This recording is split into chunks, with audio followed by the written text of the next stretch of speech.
Организираниот криминал, корупцијата, како и сајбер и хибридните напади остануваат најголемите закани за стабилноста на регионот.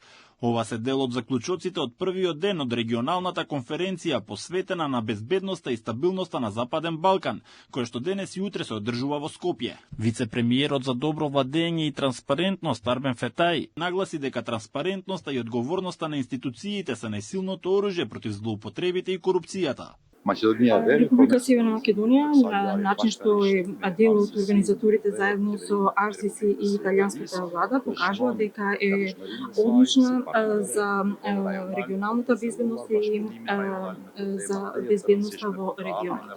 Генералниот секретар на регионалниот совет за соработка Амир Капетановик посочи дека Македонија е важна алка во градењето на стабилен и безбеден регион. Biggest concern that they have is the organized crime, corruption. Also, I mean, some form of digital threat, cybersecurity, they see as something which is new, which you cannot shape, and which certainly you cannot easily address. Капетановик посочи дека е важно граѓаните да знаат дека веќе повеќе од една деценија Македонија во соработка со европските партнери гради регионална инфраструктура на доверба и размена на безбедносни информации.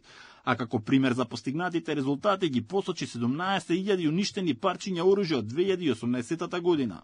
70,000, for example, just to give you one example, 70,000 legally possessed firearms were removed and destroyed since 2018.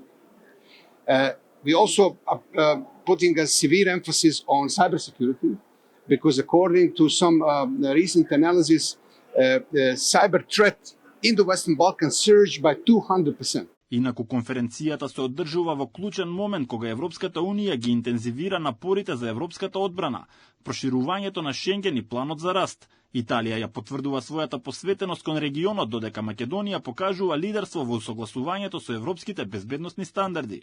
Утре на 12 ноември ќе се одржат паралелни работни групи за миграција, организиран криминал и сајбер закани, кои ќе излезат со конкретни препораки за следните чекори.